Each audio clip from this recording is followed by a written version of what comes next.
bonjour à tous et à toutes. Bienvenue, et c'est la deuxième journée de cette université. Encore une fois, on est très heureux de vous accueillir pour la 3e année consécutive dans les Alpes pour l'université d'été de Révolution Permanente. Cette année, on est très fiers de pouvoir annoncer qu'on est 700 participants et c'est d'autant plus... C'est d'autant plus une bonne nouvelle qu'on n'a pas fait de communication publique cette année, ou extrêmement peu, et donc c'est le symptôme pour nous que nos idées communistes, révolutionnaires, elles ont un écho extrêmement important, et je pense que c'est d'autant plus significatif qu'à l'inverse de l'année dernière, où il y a un an, on sort d'une séquence où au contraire la pression au vote utile, au moindre mal, était extrêmement forte, alors que là on peut voir qu'au contraire la défense d'une politique indépendante pour les travailleurs, la jeunesse, les classes populaires, c'est une idée qui rencontre un écho très fort. On est extrêmement heureux de pouvoir débattre de ça avec vous cette année.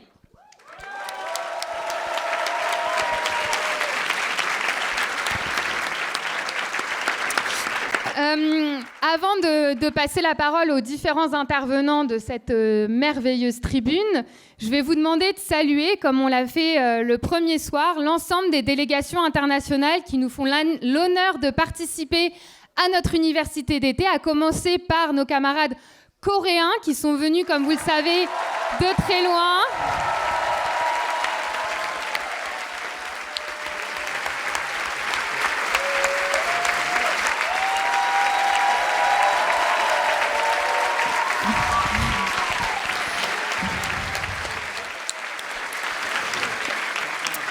Grâce à qui on a la chance de connaître un petit peu du mouvement ouvrier et des grands combats que la classe ouvrière mène dans ce pays très important, mais aussi évidemment de nos camarades de l'État espagnol, d'Italie, de Belgique,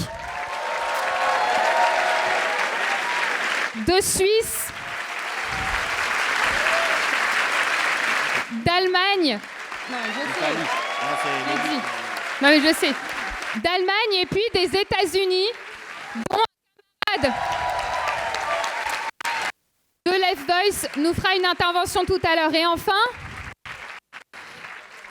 on est encore une fois très content de pouvoir compter sur la participation de travailleurs et de travailleuses de nombreux secteurs, de militants extrêmement combatifs qui ont souvent mené des luttes très importantes là où ils travaillent, comme des camarades de la pétrochimie, différents secteurs de l'industrie, de grands groupes des transports, de la SNCF notamment, de la santé, de l'aéronautique, de l'éducation et de bien d'autres. Donc merci à eux pour leur participation. C'était le CSP aussi, le sympa. Et un dernier mot évidemment pour nos camarades étudiants du collectif des étudiants étrangers de Paris 8 qui nous font l'honneur d'être avec nous aujourd'hui.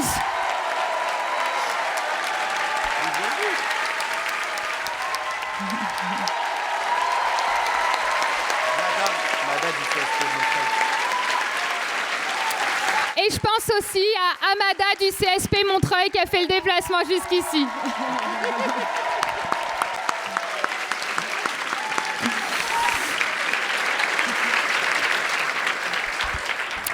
Et sans plus attendre, pour ouvrir ce meeting de rentrée de l'Université de Révolution Permanente, je vais passer la parole à notre camarade Luigi, qui est un militant de Left Voice, de notre organisation sœur aux États-Unis, et qui est aussi un ex-travailleur de UPS, que vous connaissez, le géant de la logistique, et qui a participé à une lutte très combative et à un processus de syndicalisation extrêmement intéressant dans ce grand pays impérialiste. Donc à toi, Luigi.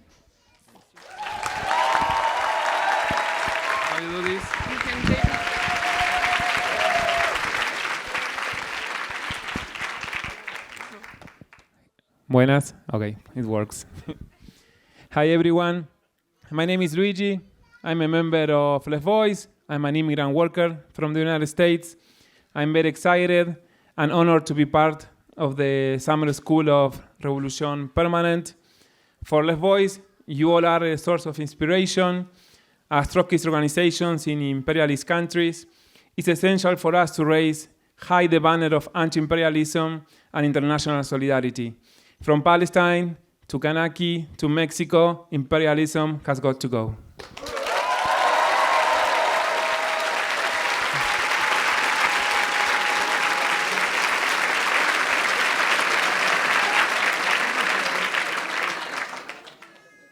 C'est micro. Je fais quand même une traduction, non? Enfin, j'ai l'impression que les gens comprennent, mais ok, je fais. Bon, bonjour à tous et à tous. Je m'appelle Luigi, je suis membre de Left Voice aux États-Unis. Je suis un travailleur immigré et j'ai participé à des combats à UPS l'année dernière. Je suis très honorée de participer à l'université de Révolution Permanente. Pour Left Voice, vous êtes tous une source d'inspiration. En tant qu'organisation trotskiste dans les pays impérialistes, il est essentiel pour nous de lever haut les bannières de l'anti-impérialisme et de la solidarité internationale, de la Palestine à la Kanaki en passant par le Mexique. L'impérialisme doit disparaître. Mais...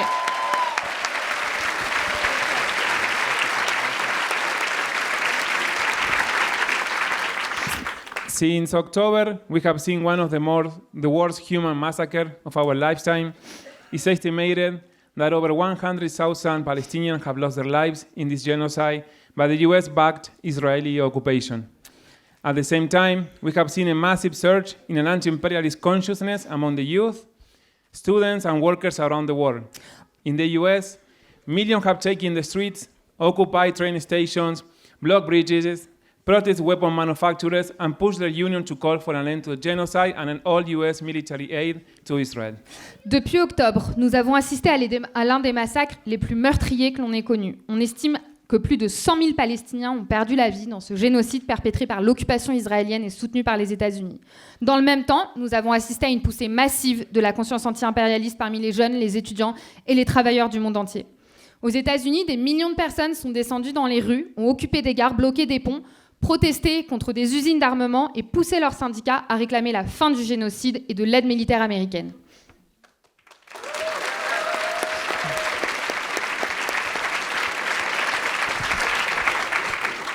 The student movement in the United States occupies over 80 campuses across the country, challenging not only the genocide, but also the relationship between the US imperialism, their universities, and the Zionist state of Israel.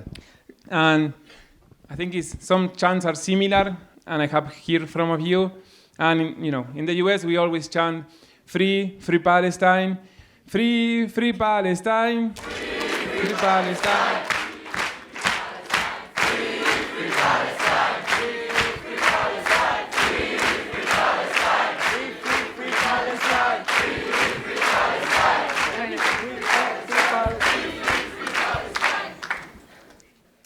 Le mouvement étudiant a occupé plus de 300 campus à travers le pays, contestant non seulement le génocide, mais aussi la relation entre l'impérialisme américain, leurs universités et l'État sioniste d'Israël. Now, in the United States, we are going through the presidential elections that will impact geopolitics for the years to come. From the ongoing war in Ukraine and the strengthening of NATO, to an imperialist strategic confrontation with China and ongoing genocide in Gaza. The polls between the two candidates are tied, and the possibility of having a new presidency of Trump is real. Right-wing governments around the world, from Netanyahu to Javier Milei in Argentina, are hoping that Trump will win this election so they can embolden the right-wing projects. Aux États-Unis, nous vivons des élections présidentielles qui auront un impact décisif sur la géopolitique des années à venir. De la guerre en Ukraine au renforcement de l'OTAN, en passant par la concurrence stratégique impérialiste avec la Chine et le génocide en cours à Gaza. Les deux candidats sont quasi à égalité dans les sondages. La possibilité que le gouvernement Trump soit élu est réelle. Les gouvernements de droite du monde entier, de Netanyahou à Milei, se réjouissent de cette possibilité en espérant qu'une présidence Trump renforce leur projet. In the United States, the right wing has been strengthening all these years. This electoral campaign, the Republican Party and Trump, is bringing a very anti-worker, anti-union agenda, attacking the students who mobilize for Palestine, attacking abortion rights, expanding fossil fuel projects, attacking the rights of immigrants, pushing for anti-trans laws. And if you see Trump's campaign, among the top priorities is the threat to deport 1 million of undocumented workers in the United States and to reinforce the US-Mexico border. Aux États-Unis, l'aile droite s'est considérablement renforcée. La campagne électorale de Trump propose un programme très hostile aux travailleurs et aux syndicats, s'attaque aux étudiants qui se mobilisent pour la Palestine. Il s'attaque également au droit à l'avortement, défend l'expansion des projets d'énergie fossile, défend des lois anti-trans et s'attaque aux droits des migrants. Parmi ses principales priorités figure la menace d'expulser 1 million d'immigrés et de renforcer la frontière entre les États-Unis et le Mexique. On the other hand, facing Biden's extreme unpopularity, the Democratic Party shifted its campaign and chose the current Vice President Kamala Harris as their presidential candidate. This has temporarily resolved their crisis and is renewing hopes of large sectors that were disillusioned with Biden. But while they try to present her as something new, she has been an integral part of Biden administration. Both Biden and Harris have played an active role in the current genocide in Gaza. The US has historically sent billions of dollars in military aid to Israel, as it is its imperialist outpost in the Middle East. Face à ça, face à l'extrême impopularité de Joe Biden, le Parti démocrate a changé de candidate et a choisi Kamala Harris. Cela a temporairement résolu leur crise en renouvelant certains espoirs qui étaient désillusionnés par Biden. Bien qu'ils essayent de la présenter comme quelque chose de nouveau, elle fait partie intégrante de l'administration de Biden et soutient son projet anti-immigration. Les deux ont joué un rôle très actif dans le génocide à Gaza. Les États-Unis ont toujours envoyé des milliards de dollars d'aide militaire à Israël, qui est leur avant-poste impérialiste au Moyen-Orient. The Democrats' presidential campaign is based on lesser evilism, the fear of the right wing and the threat of having new Trump presidency. Yet, they have been taking up aspects of the right-wing campaign, especially against immigrant rights and the rhetoric with China. Democrats continue to find the police who repress the Palestine movement and continue to oppress people of color. La campagne... Pardon. No, go. Pardon. Sorry. La campagne présidentielle des démocrates est basée sur la logique du moindre mal, la peur de la droite et la menace du nouvel président Trump. Pourtant, ils ont repris certains aspects de la campagne de la droite, en particulier contre le droit des immigrés et sur la position de la Chine. Les démocrates ont continué de financer la police qui réprime le mouvement palestinien et continue d'opprimer les personnes racisées. Another key factor in US politics is the growing strength and consciousness of the working class. The pandemic showed who really keeps the world running. This, along with the Black Lives Matter movement, has involved the workers' movement, increased the aspiration of workers who are questioning decades of neoliberal attacks. Un autre facteur clé de la politique aux États-Unis, c'est la force et la conscience croissante de la classe ouvrière. La pandémie nous a montré qui fait vraiment tourner la société. Ce phénomène, ainsi que le mouvement Black Lives Matter, a donné confiance au mouvement ouvrier et accru les aspirations des travailleurs qui remettent en cause des décennies d'attaques néolibérales. 2023 has been the year with the most strikes in decades, fighting not only for better wages and conditions, but for better quality of life. An example was the historic auto workers' strike of last year, which included among their demands a 32 hours week with no reduction in pay. This carried the seeds of showing the potential for an alternative to overwork and unemployment in the United States. 2023 était l'année qui a connu le plus grand nombre de grèves depuis des décennies. Des luttes non seulement pour des meilleurs salaires et de meilleures conditions de travail, mais aussi pour une meilleure qualité de vie. La grève historique des travailleurs de l'automobile en 2023 en est un exemple. Parmi leurs revendications figurait la grève de 32 semaines, la semaine de 32 heures sans réduction de salaire.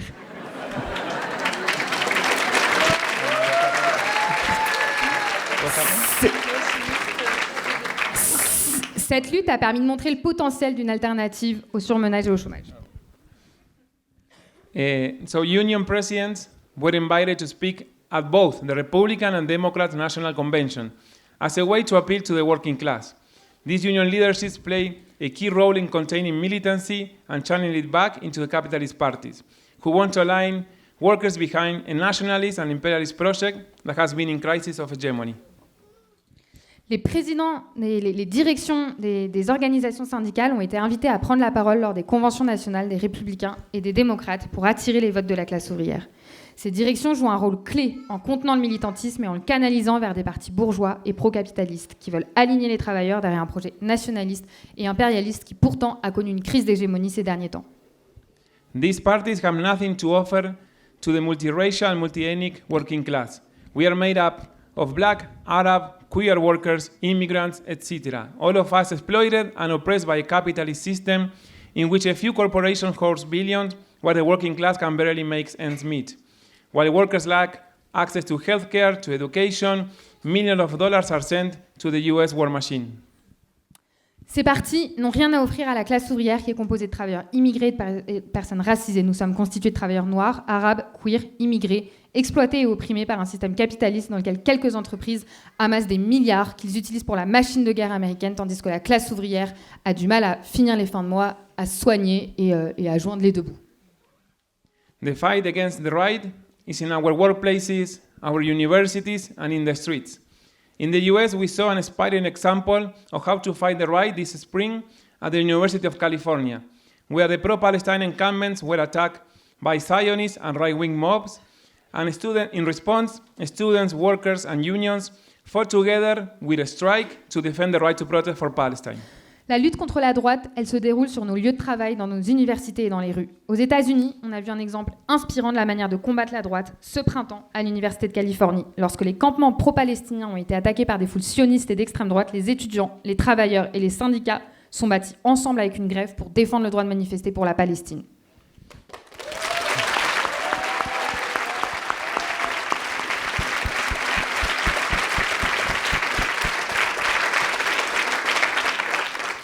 In New York City, Left Voice cameras were part of the Gaza Solidarity encampment at the City University of New York. There, we put up a struggle against the union leadership and organized a seek-out for a democratic assembly, which was the first work stoppage for the union in decades. À New York, les camarades de Left Voice ont participé au campement de solidarité à Gaza à l'Université de New York. À partir de là, nous avons lutté contre la direction du syndicat et organisé une grève par le biais d'une assemblée générale, ce qui a été la première grève du syndicat depuis des décennies.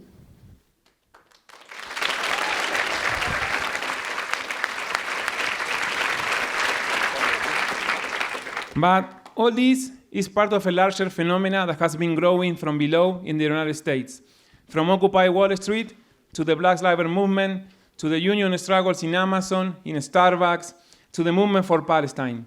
Socialism is not a dirty word anymore among the youth, and millions are seeing the contradiction of this capitalist imperialist system of inequity, producing war, crisis, and climate change. Tout ça, ça fait partie d'un phénomène plus large qui s'est développé par en bas aux États-Unis, de Occupy Wall Street à Black Lives Matter, en passant par les luttes syndicales chez Amazon et Starbucks, ou encore le mouvement pour la Palestine.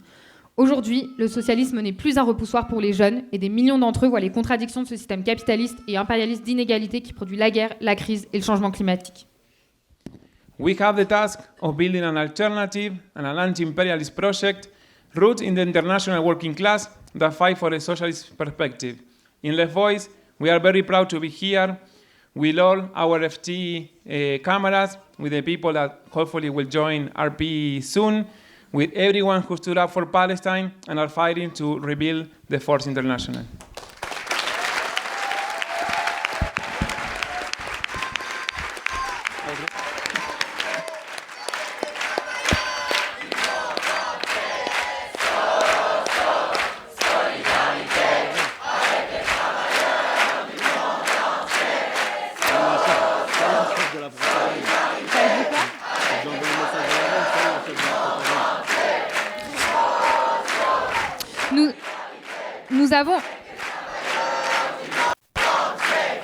Nous avons la tâche de construire une alternative, un projet anti-impérialiste enraciné dans la classe ouvrière internationale et qui se bat pour une perspective socialiste. À Left Voice, nous sommes très fiers d'être ici avec tous nos camarades de l'AFT, tous ceux d'entre vous qui, je l'espère, rejoindront bientôt Révolution Permanente, ceux qui ont défendu la Palestine et qui luttent pour la reconstruction de la 4e internationale.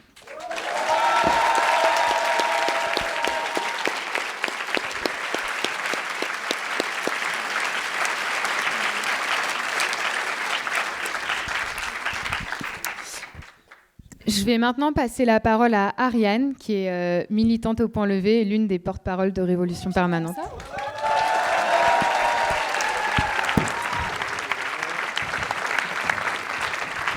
Est-ce que vous m'entendez ou pas ? Ok. Oui, non, mais moi, je suis très heureuse évidemment d'être ici et je voulais profiter de passer après Luigi pour commencer mon intervention en saluant les étudiants états-uniens de Columbia, de Harvard, de Yale et des plus de 80 universités américaines mobilisées contre le génocide du peuple palestinien, qui ont bravé la répression.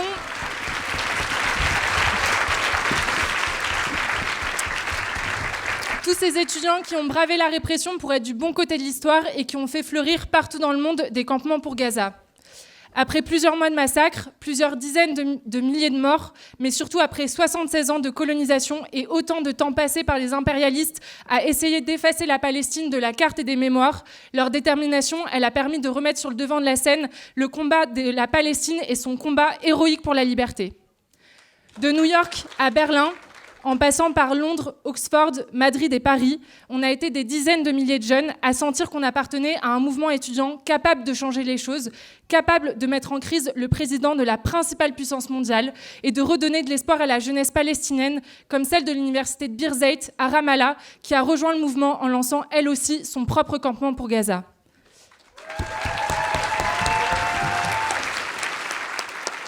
Et comme à chaque fois, la peur que ça a généré chez les classes dominantes, ça a entraîné une vague énorme de répression et c'est pour ça que ça me tenait à cœur d'exprimer tout mon soutien aux 5 militants écossais incarcérés pour avoir occupé une usine d'armement à Glasgow, aux militants de Samidoun qui risquent l'emprisonnement en Allemagne et plus largement à toutes les personnes réprimées dans le cadre de leur soutien à la Palestine, que ce soit en France ou à l'international.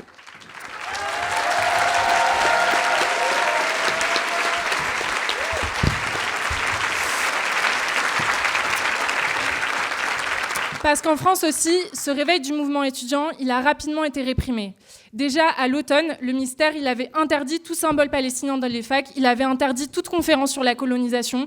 Alors quand on a suivi l'exemple des étudiants de Columbia et qu'on a commencé à occuper nos universités contre la complicité de la France, la police elle est rapidement intervenue pour déloger les campements. À la Sorbonne, 86 étudiants ils ont été embarqués, ils ont passé la nuit au commissariat, dont 7 camarades du Point Levé qui sont ici ce soir et je pense qu'on peut les applaudir très fort.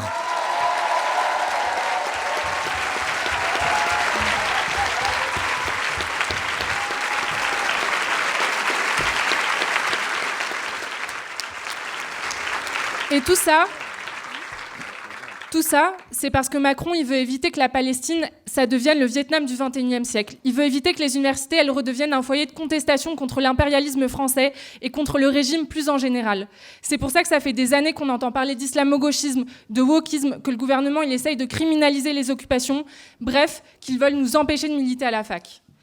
Ils ont que la répression pour notre génération parce que la vérité, c'est que même dans les universités d'élite, plus personne ne veut de l'avenir qu'ils nous proposent. Dans les écoles d'ingénieurs et de commerce, les étudiants ils profitent des cérémonies de fin d'année pour critiquer tout l'enseignement écocide et pro-patronal qu'ils ont ingurgité. Même à Assas, la fac la plus conservatrice de France, les étudiants ils ont bloqué le campus contre la réforme des retraites. Alors ce qui les gênait à la Sorbonne et à Sciences Po, c'était bien sûr la Palestine, mais c'était aussi et surtout de voir que leur progéniture destinée à devenir l'élite de la nation, biberonnée à l'idéologie dominante, promise un avenir radieux au service du patronat, décidait finalement de se battre pour une autre société. Et c'est aussi pour ça que la revendication du mouvement sur la fin des partenariats avec les entreprises complices du génocide, ça les a autant dérangés. Parce que d'une certaine façon, on commençait à poser la question de savoir au service de qui et de quoi est-ce qu'on était capable de continuer à étudier. Et du côté de Macron et les classes dominantes, leur projet il est clair, c'est d'en finir avec l'université issue de mai 68. Leur projet, c'est que les entreprises, elles financent des facs d'élite réservées à la bourgeoisie et de conserver des facs poubelles à côté pour les enfants d'ouvriers qui insisteraient pour continuer leurs études. Leur projet, c'est de professionnaliser l'ensemble des filières pour que tout lycéen qui entre à la fac, il en ressorte avec les compétences taillées sur mesure pour les besoins du patronat. Leur projet, c'est d'aggraver la précarité étudiante pour pouvoir fournir encore plus de main-d'œuvre bon marché aux entreprises. Et tout ça, on l'a documenté dans notre enquête du Point Levé. Et on a aussi démontré que si on veut en finir avec une situation où 85% des étudiants sont pauvres, où 11% ont déjà été SDF, où 18% y vivent des banques alimentaires, on n'a pas d'autre choix que de se battre pour la réquisition des logements vides, pour la rénovation des logements Crous, pour la hausse des revenus et leur indexation sur l'inflation, mais aussi, bien sûr, pour un revenu étudiant à la hauteur du SMIC, financé par le patronat et les grandes fortunes, pour que tout le monde puisse étudier dans la filière de son choix.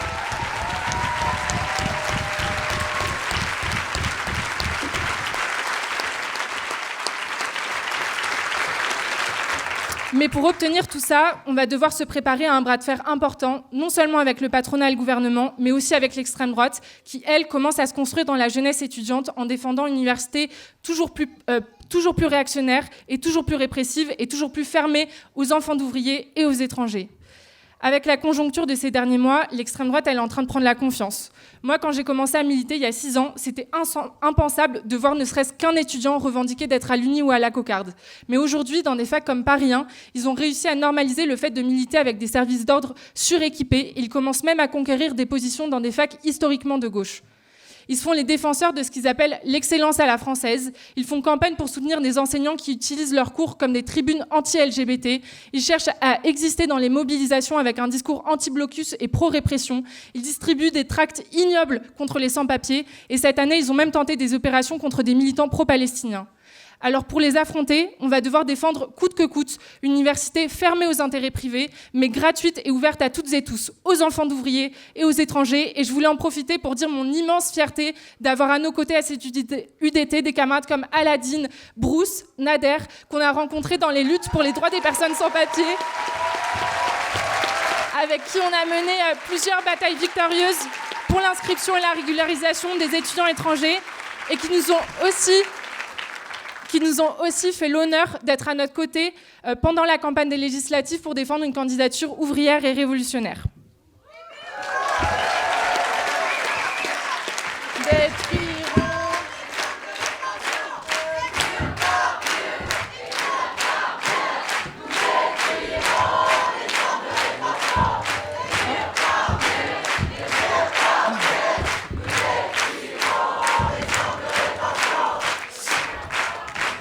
Face au danger de l'extrême droite, il va falloir qu'on consolide le Point Levé comme un collectif révolutionnaire qui se prépare au combat. Et ça, c'est d'autant plus important qu'on a des organisations comme l'UNEF et l'Union étudiante qui essayent de surfer sur la peur légitime de la jeunesse pour les convaincre que la seule issue possible face au RN, ça serait de soutenir le NFP. Cette gauche contre laquelle je me suis politisée au lycée, qui a éveillé toute une génération à la rue, à la grève, au blocus, s'allie aujourd'hui avec les principales organisations de jeunesse pour faire élire François Hollande à l'Assemblée nationale et la candidature d'une technocrate à Matignon. Et le pire dans tout ça, c'est que ça s'accompagne de tout un discours latent, comme quoi la situation aujourd'hui, c'est la faute des ouvriers qui votent Le Pen. 1 an après les retraites, où plein de jeunes y sont partis spontanément sur les piquets, soutenir les travailleurs, les soutenir face à la répression, ce discours il est en train de fragiliser le renouveau d'une unité étudiant-travailleur en distillant du mépris de classe dans toute une partie de la jeunesse. Et moi, au contraire, je suis fière d'être aux côtés de Christian ce soir, d'être aux côtés de tous les néo-oseurs dont on a vu la fierté ouvrière et la combativité dans le film hier, de militer dans un collectif qui est toujours aux côtés de celles et ceux qui font tourner la société et qui se battent pour nous offrir un autre avenir.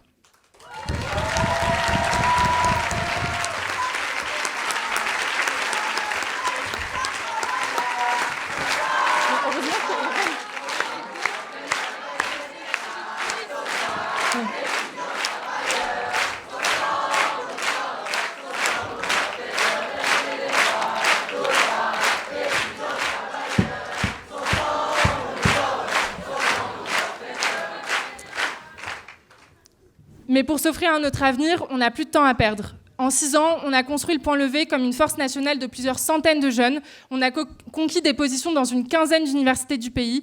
On a fait renaître un marxisme vivant à la fac avec les séminaires qu'on a organisés. On a forgé des nouvelles générations militantes dans la chaleur des mobilisations et dans la lutte politique engagée. Et on a découvert dans nos rangs des camarades vaillants face à la répression d'État. Moi, je suis extrêmement fière de tout ça, mais tout ça ne suffit pas. Et c'est pour ça que je profite de ce meeting pour appeler tous les jeunes qui sont ici à s'investir activement dans la construction du Point Levé, pour faire naître des nouvelles sections partout en France et faire exister une alternative aux médiations étudiantes de la gauche institutionnelle, pour faire exister un collectif qui se place aux côtés du monde du travail plutôt qu'aux côtés du Parti socialiste, qui préfère l'auto-organisation à la cogestion, qui a comme boussole la révolution plutôt que les élections et qui n'a pas peur de se placer inconditionnellement du côté du peuple palestinien et de tous les peuples opprimés en lutte pour la liberté.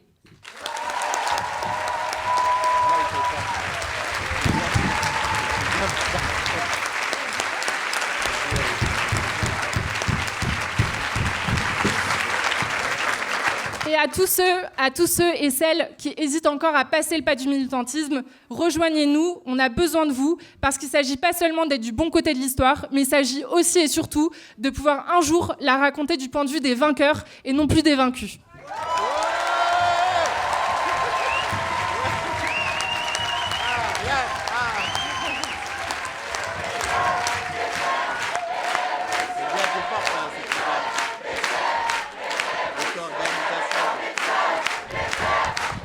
Avec les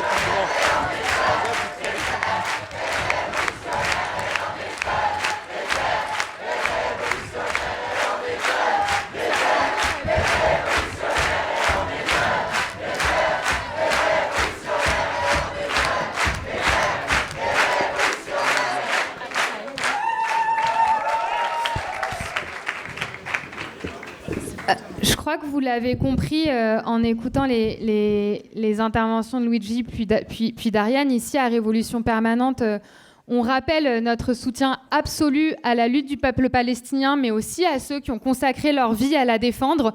Et on profite de toutes les occasions publiques dont on dispose pour rappeler qu'il y a encore en France un militant incarcéré depuis 40 ans, qui est le plus ancien prisonnier politique d'Europe, qui croupit dans les geôles de l'État français et qui, le 7 octobre, cette année, donc dans quelques semaines, va avoir son audience pour trancher sur la possibilité de sa libération conditionnelle. Et une fois de plus, avec Révolution Permanente, avec tous les jeunes, les travailleurs, les classes populaires, etc., on pense qu'il faut appeler à sa libération immédiate et en faire une grande campagne dès la rentrée. Donc on profite aussi de cette tribune pour exiger la libération de Georges Ibrahim Abdallah,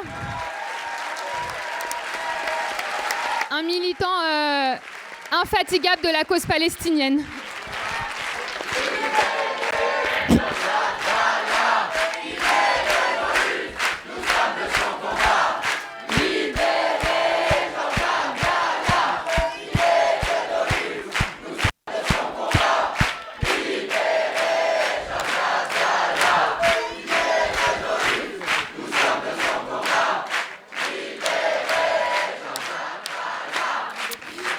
Et on espère qu'effectivement, cette année, ce sera la bonne. Je pense que ce serait un exemple énorme et voilà, un véritable espoir. Je vais passer la parole à Christian Porta, que vous connaissez, qui est militant à Révolution Permanente, qui est ouvrier de l'agroalimentaire et qui a effectivement, avec ses collègues et d'autres, mené une bataille victorieuse contre un géant de l'agrobusiness qui s'appelle InVivo.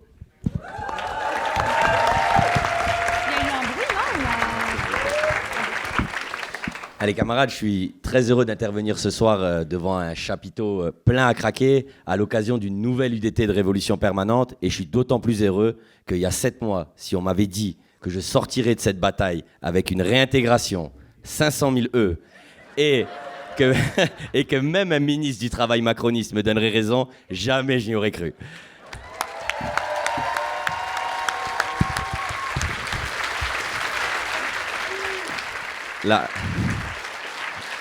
La vérité, c'est que le 7 février, quand mon DRH il m'a remis ma lettre de mise à pied, moi et mes collègues, on a vécu ça comme un chaos.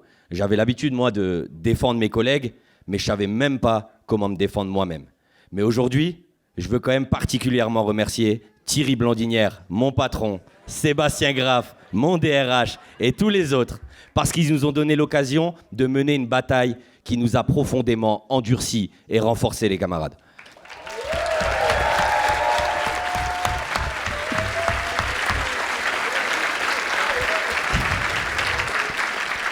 Et plus que jamais, à Neuhauser, maintenant on le criera haut et fort, s'il touche à l'un d'entre nous, on répondra par centaines, par la solidarité et par la grève, les camarades.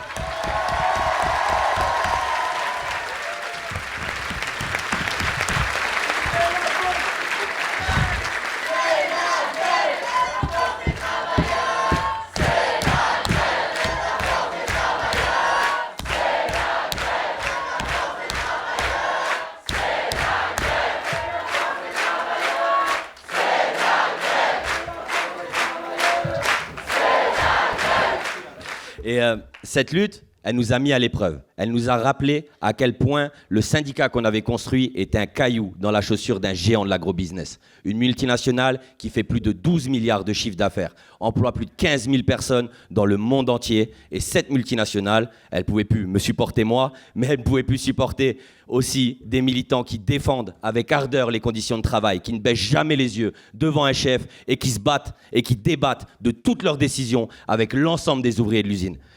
L'objectif de ma direction, il était clair. Il fallait frapper vite, il fallait frapper fort pour terroriser mes collègues, m'isoler, me démoraliser pour que finalement je parte avec un chèque. Mais il y a quelque chose qu'il n'avait pas compris. C'est que je suis un militant révolutionnaire et que je ne suis pas à vendre, les camarades.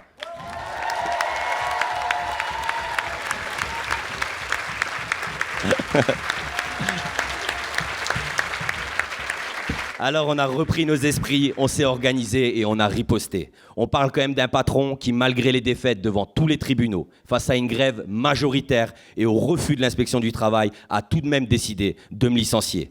On a très vite compris que la question, elle dépassait de loin juste l'enjeu de sauver ma peau. Car le patronat d'Invivo, il lançait une provocation à toute notre classe. Et puis, s'il s'attaque comme ça à nous, alors que dans la boîte, la CGT fait 74%, imaginez ce dont ils sont capables dans les déserts syndicaux. Surtout que mon licenciement, les camarades, il est intervenu dans une période clé. S'il y a plus de 1000 syndicalistes CGT réprimés depuis l'année dernière, c'est parce que Macron et le patronat sont prêts à tout pour prendre leur revanche contre des centaines de milliers de travailleurs et de travailleuses qui se sont battus au cours des dernières années. En gros, c'était eux ou nous. Et ils comptaient sérieusement démoraliser une génération ouvrière entière pour lui faire passer l'envie de relever la tête. On savait donc dès le début que se battre pour ma réintégration, c'était aussi un point d'appui pour défendre tous les autres. Et je veux aujourd'hui saluer très chaleureusement mes camarades qui subissent aussi la répression comme moi. Et je pense notamment à Jordan de GRDF, Nicolas Droissy et surtout Manu de Dassault qui nous fait l'honneur d'être présent aujourd'hui à l'UDT. Et bien sûr tous les travailleurs réprimés.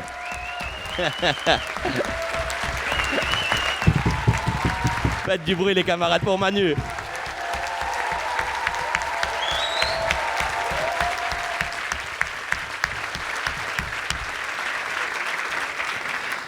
Et en réalité, face à un patronat ultra radicalisé, c'est la conscience de lutter pour un objectif qui nous dépassait, qui nous a aidés à tenir dans les moments difficiles. Sinon, quand tu cumules une convocation pour une garde à vue, 2 procédures de licenciement, quand tu as des huissiers qui te suivent partout dans l'usine et que tu as 6 de tes collègues qui se font convoquer à des entretiens disciplinaires pour t'avoir soutenu, même les syndicalistes les plus combatifs peuvent baisser les bras et se dire à quoi bon. Et là, les camarades, je voudrais dire une chose importante. Sans une stratégie révolutionnaire et la volonté de faire de ce conflit une école de guerre pour toute notre classe, on n'y serait jamais arrivé. Et pour faire face à tout ça, on a dû utiliser l'intelligence collective d'une organisation révolutionnaire qui cherche à se hisser à la hauteur des défis de la lutte de classe pour penser chaque étape du conflit, mesurer la force de l'adversaire, éviter l'isolement, faire progresser l'auto-organisation, nationaliser la lutte et tisser des alliances. Et je veux rappeler les camarades que moi, j'ai rejoint Révolution Permanente, c'était en tout début de 2020. À l'époque, je ne sais pas si vous vous rappelez, il y avait la réforme des retraites. Ah, désolé, il y avait la réforme des retraites par points et l'organisation Révolution Permanente avait impulsé la coordination RATP-SNCF. Je me rappelle encore aujourd'hui des interventions de Loli, ici présente, de Anas, qui est là, et dans une réunion d'ailleurs d'un autre courant du NPA, et qui proposait, c'était les seuls à avoir proposé une alternative à la stratégie perdante des directions syndicales pendant la lutte contre la réforme des retraites. Et c'est ça, les camarades, qui m'a convaincu de rejoindre Révolution Permanente.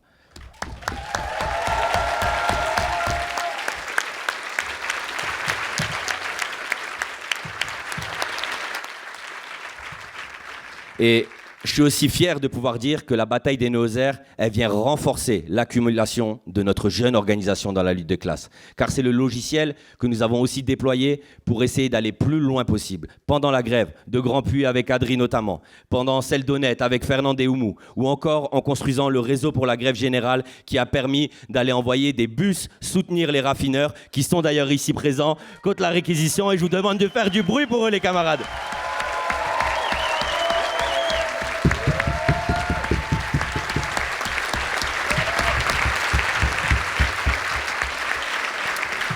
Et toutes ces contributions à la lutte des travailleurs, elles ne tombent pas du ciel.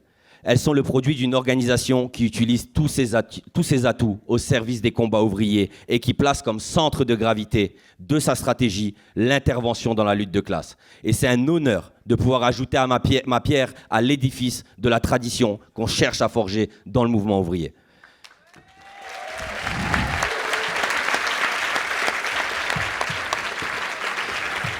Parce que les camarades, si on s'est jeté dans la bataille avec autant d'énergie, c'est parce qu'on est convaincu que l'expérience faite par les Néozères en lutte, si elle se généralise, peut être une alternative à l'avenir de misère que nous réserve un régime en crise marqué par une radicalisation autoritaire, le retour de la guerre aux portes de l'Europe et la progression des idées d'extrême droite. Parce que ce qu'on a gagné dans ce conflit, les camarades, ça va bien au-delà d'une victoire syndicale dans l'usine.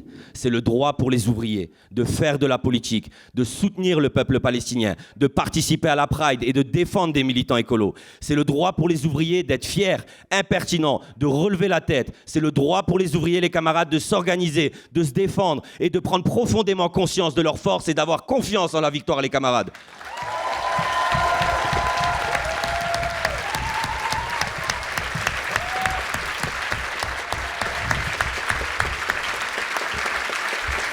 Et tous ces acquis, ils sont indispensables pour faire face aux grands affrontements qui s'annoncent. Il faut savoir que tout ce qu'on a fait, ça, les camarades, c'est dans une région qui est un ancien bastion ouvrier du PC, qui voit aujourd'hui le député RN de la circonscription, il est élu dès le premier tour. Une région qui est meurtrie par la désindustrialisation, les stigmates des mines, le spectre du chômage et la brutalité du travail à la chaîne.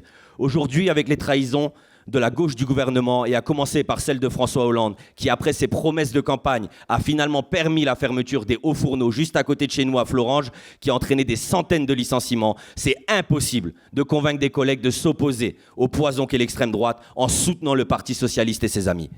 En revanche, lorsqu'on se bat ensemble pour la régularisation de nos collègues sans papier, qu'on fait face à un patron anti-écolo, ultra-réactionnaire, et qu'on se lie avec nos frères et sœurs LGBT, on fait la démonstration qu'avec une politique indépendante qui défend jusqu'au bout les intérêts de notre classe et qui postule avec détermination à une alternative de société, on peut faire reculer les idées qui nous divisent.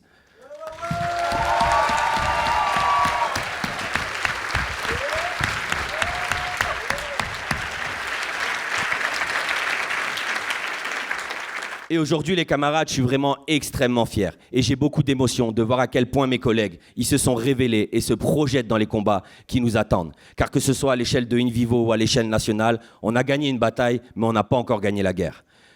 On vit, les camarades, dans une société qui est marquée par l'enchaînement des crises d'un système capitaliste à bout de souffle. Avec le recul de l'impérialisme français, le patronat, la bourgeoisie, ils sont obligés d'intensifier leurs contre-réformes et se défendre avec la violence des bêtes blessées. On sait déjà qu'on va devoir redoubler d'efforts contre les bas salaires et les suppressions d'emplois, comme les camarades de ExxonMobil dans la raffinerie en Normandie qui subissent un plan avec plus de 700 licenciements. Mais aussi, on va devoir faire face à une répression politique massive, à des attaques réactionnaires, incessantes contre nos camarades étrangers et toutes les minorités opprimées de ce pays. Et face à cette tendance de fond, on mérite mieux que d'être traité comme une masse de manœuvres électorales qui sonne une fois tous les 5 ans. On peut aller beaucoup plus loin. On a la force du nombre, le pouvoir de la solidarité et surtout la capacité de faire tourner cette société.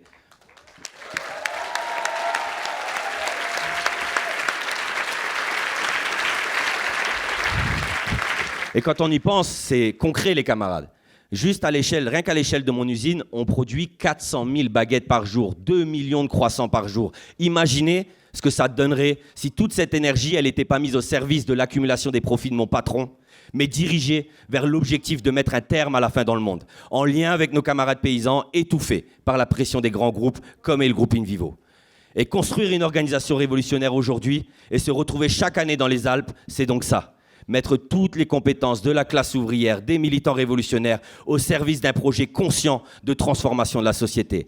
À l'heure où les affrontements entre les classes s'aiguisent partout dans le monde, c'est utiliser les acquis de la théorie marxiste, comprendre les expériences du mouvement révolutionnaire, se réapproprier notre histoire pour agir ensemble autour d'un objectif commun. Et je voudrais donc terminer en lançant un appel à tous les camarades ouvriers, mais aussi à toutes les personnes présentes qui sont venues jusqu'ici, à nous rejoindre et à sauter le pas, comme moi je l'ai fait en 2020, pour transformer notre vie d'exploitation, remplie d'exploitation et d'oppression, en force collective capable de changer l'avenir, les camarades. Je vous remercie.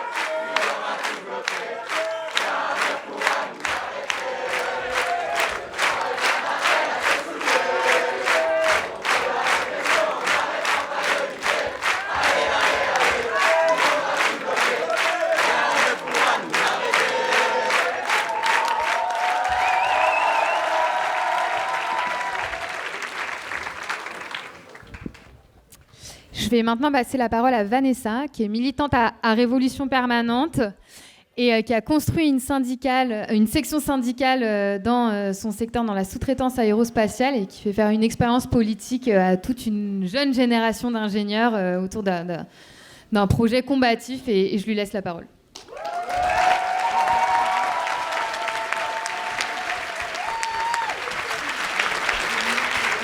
Du coup, bonsoir. Déjà, je tiens à dire que je suis impressionnée d'être ici devant autant de monde, mais qu'en même temps, ça me tenait à cœur, parce que en tant que Guadeloupéenne, moi, je voulais être là pour manifester toute ma solidarité, en fait, à mes frères et mes sœurs de classe en Kanaki, qui sont en train de continuer à résister face à l'oppression coloniale qui est brutale et meurtrière.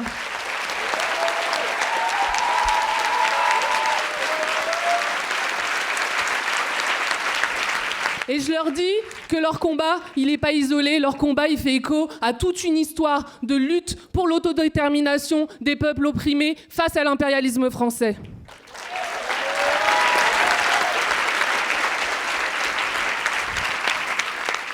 Moi, quand j'ai vu les images de ce qui se passait en Kanaki, ça m'a ramené directement à 2021 et à ce qui s'est passé en Guadeloupe. Et parce que moi, j'étais à 8000 km de chez moi à ce moment-là, et je regardais en fait à la télévision mon île en train de se transformer en champ de guerre, avec des blindés, des pelotons militaires dans la rue, des snipers qui étaient postés à des ronds-points, et dans le même temps, en fait, les politiques qui disaient qui normalisaient cette situation et qui lui enlevaient tout contenu politique avec tout ce que ça demande et ce que ça implique comme rhétorique raciste, etc. Et si je fais le lien avec la Kanaki, c'est parce qu'il existe en fait des traits distinctifs d'une structure coloniale qui persiste dans nos îles et dans nos territoires.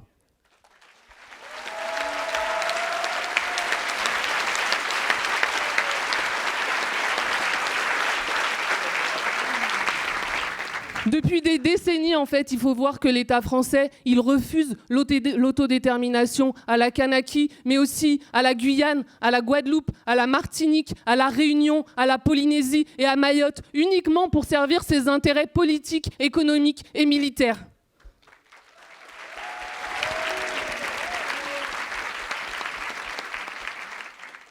Et pendant que les gouvernants, en fait, ils appellent à des trêves pour pouvoir partir en vacances, l'esprit tranquille, moi je rappelle une chose, c'est qu'il n'y a pas de trêve pour la répression coloniale. Il n'y a pas de trêve, en fait, pour tous les prisonniers politiques qui sont emprisonnés dans des geôles. Et j'ai une pensée pour Christian Théin, mais aussi pour tous les militants indépendantistes qui ont été déportés, parce qu'il s'agit de déportation pour des raisons politiques à 17 000 km de chez eux.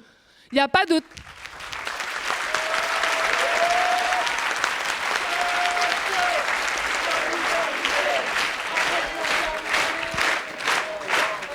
Il n'y a pas de trêve non plus pour les blindés et pour les snipers qui restent postés à leur poste, prêts à tuer comme des chiens les jeunes Kanaks dans la rue.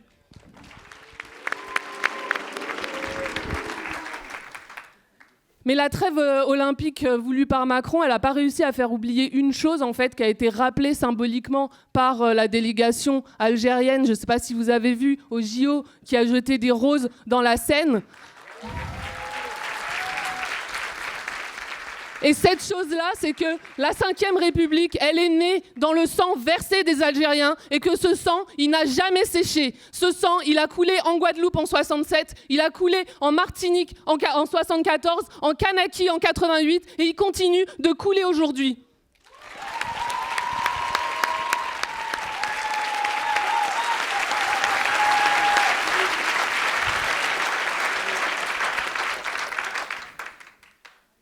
Donc Darmanin, il peut bien tenter de discréditer nos mouvements pour les faire passer pour l'œuvre de marginaux d'une minorité radicalisée. Nous, on sait que derrière la colère, il y a des milliers de vies qui sont brisées par le chômage endémique, par les prix de la vie qui sont jusqu'à 40% plus chers qu'en France métropolitaine, par des salaires de misère, par l'absence de besoins basiques comme juste l'accès à l'eau courante. Nous, on sait que derrière, en fait, les magasins qui sont attaqués par la population, il n'y a pas juste des vitrines, mais qu'il y a le symbole de Bernard Ayot, qui est un milliardaire béquet qui a la main mise sur la majorité en fait, de la grande distribution et qui étouffe nos peuples. Et on sait que derrière la révolte, il y a une jeunesse qui refuse cet ordre colonial et qui refuse d'avoir à choisir en fait, entre le chômage ou l'exil.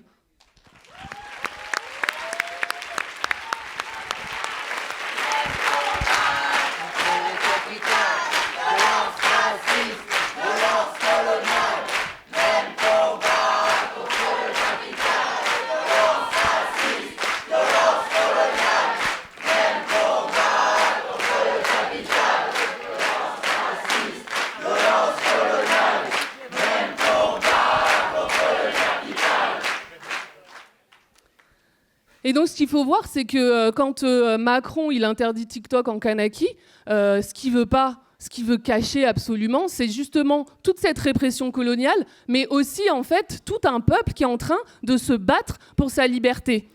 Et ce qu'il a peur, parce que ce que les impérialistes redoutent le plus au monde, c'est que en fait nous ici, on tolère plus tous leurs crimes coloniaux et que on se solidarise avec ceux qui sont en train de réprimer.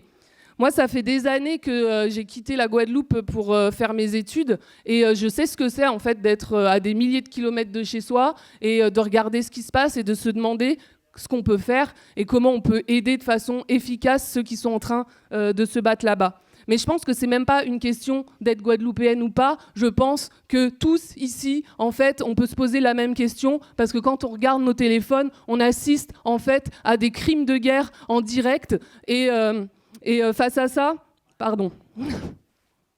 et que face à cette horreur quotidienne, en fait,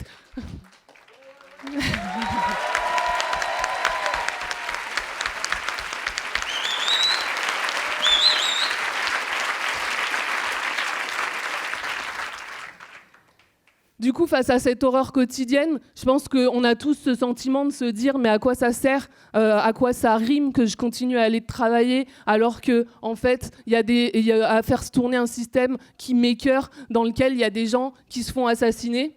Mais je pense aussi qu'on peut être saisi par un sentiment d'impuissance et il faut voir que ce sentiment d'impuissance, il est alimenté à la fois par ce qu'ont été toutes nos défaites de ces dernières années, mais aussi par tous ceux en fait qui ne cessent constamment de revoir nos combats à la baisse. On nous a dit dernièrement qu'il fallait qu'on arrête de parler de la Palestine, qu'il fallait qu'on arrête de parler de la Kanaki, qu'il fallait qu'on s'associe avec le Parti socialiste, c'est-à-dire avec ceux-là même en fait, qui, quelques semaines avant, étaient en train d'appeler à réprimer la jeunesse dans les facs, qui comme Raphaël Glucksmann, étaient en train d'appeler à rétablir l'ordre en Kanaki, parce que c'était ça en fait, qui allait permettre de barrer l'extrême droite. Moi, pour vous dire, j'ai regardé un petit peu vite fait le programme du NFP et notamment ce qui se disait sur les Outre-mer. Mais à part revendiquer une Guadeloupe française, dans le cas de la Guadeloupe par exemple, j'y ai rien vu sur l'autodétermination de nos peuples, c'est-à-dire sur le simple droit de pouvoir décider de notre avenir par nous-mêmes.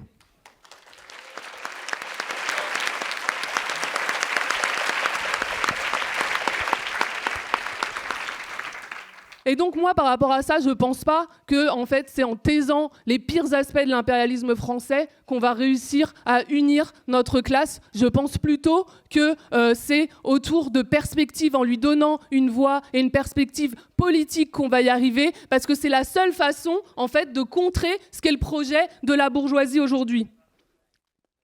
Pour vous donner un exemple qui est anecdotique, qui n'a rien à voir avec l'exemple de Christian, nous, dans notre boîte dernièrement, donc notre boîte d'ingé, on a le patron de l'entreprise qui a voulu interdire la tenue d'une assemblée générale parce qu'on avait fait un tract dans lequel on disait qu'on était soulagé que en fait, l'extrême droite n'ait pas eu la majorité aux législatives. Ça, c'est ultra grave. Enfin, faut voir à quel point c'est grave parce que, outre la tentative de censure, c'est un positionnement qui est éminemment politique. Et derrière, nous, donc, ce qu'on a fait, c'est que notamment, on a maintenu cette assemblée générale dans laquelle on était une cinquantaine de salariés, mais on a écrit un tract pour dire que nous, on ne se laissera pas dicter en fait nos sujets de discussion et que si on en a envie, on continuera en fait à discuter et à dire qu'on n'a pas envie que l'extrême droite elle soit au pouvoir, mais on continuera aussi à se mobiliser contre les lois racistes du gouvernement comme on l'a fait contre la loi immigration, et on continuera à se mobiliser en soutien à la Palestine.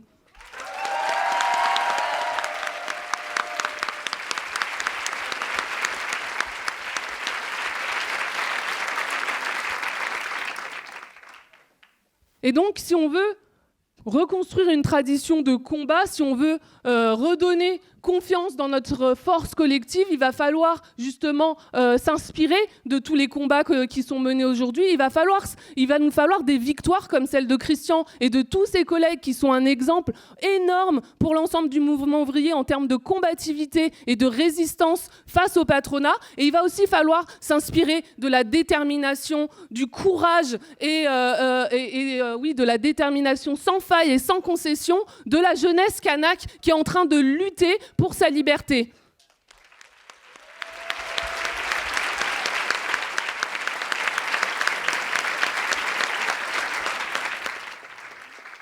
Et pour finir, les camarades, je pense qu'on va avoir besoin aussi de militants révolutionnaires organisés autour d'un programme politique qui est clair et qui pose sans aucune concession le droit à l'autodétermination de tous les peuples opprimés, la libération de tous les militants politiques et qui pose plus largement la perspective d'une Palestine et d'une Kanaki qui soit socialiste, ouvrière et libre.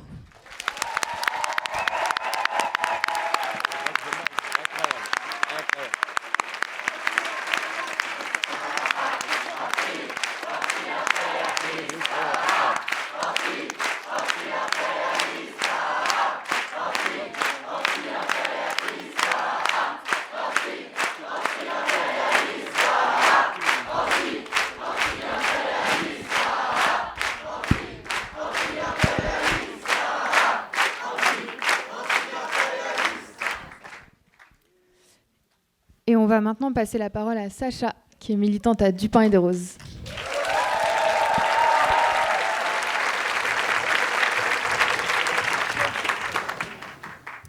Cet été, une boxeuse monte sur le ring des Jeux Olympiques.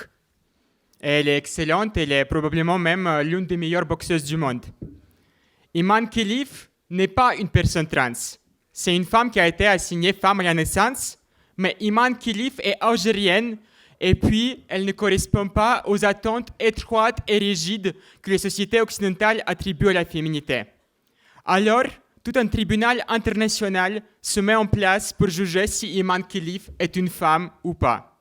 Les milliardaires transphobes J.K. Rowling et Elon Musk, mais aussi des chefs d'État, Javier Milei, Donald Trump, Viktor Orban, Giorgia Meloni, traitent Iman Khelif d'homme, d'intrus et parlent de sa participation aux Jeux Olympiques comme du symptôme du déclin, pas juste des Jeux Olympiques, mais de la civilisation occidentale.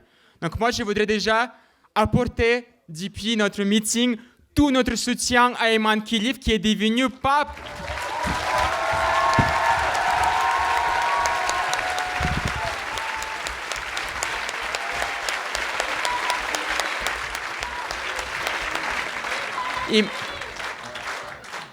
Iman Khelif, elle est devenue, pas par son choix, mais par cette offensive de l'extrême droite, elle est devenue un symbole de dignité et de force face aux offensives des réactionnaires. Et moi, je voudrais aussi dire une chose vraiment qui est très simple, que les athlètes, qu'elles soient trans ou non, qu'elles soient intersexes ou non, qu'elles soient musulmanes ou non, toutes les athlètes doivent pouvoir faire du sport librement.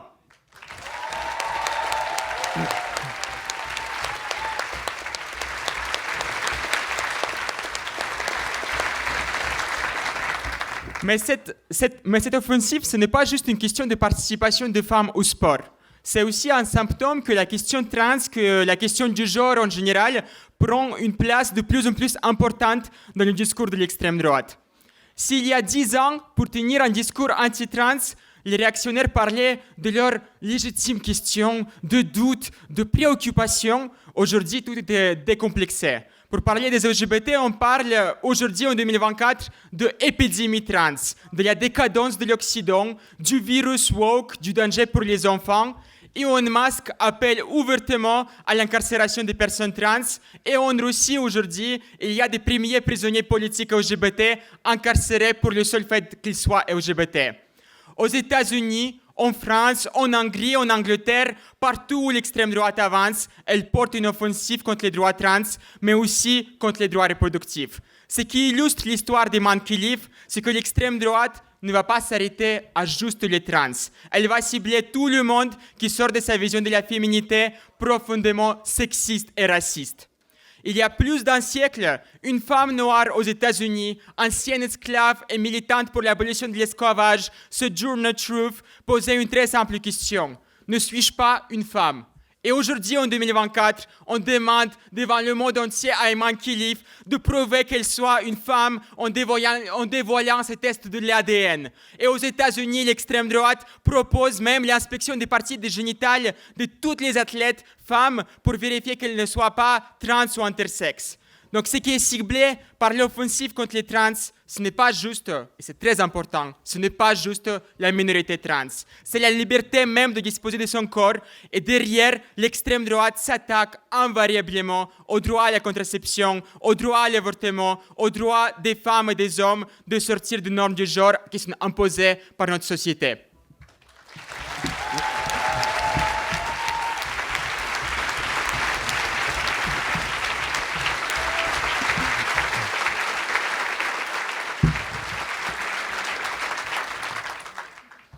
Bon, c'est un tableau un peu sombre, mais soyez rassurés, ne vous inquiétez pas trop. Face à cette offensive réactionnaire internationale, des partis libéraux et sociaux-démocrates proposent une solution.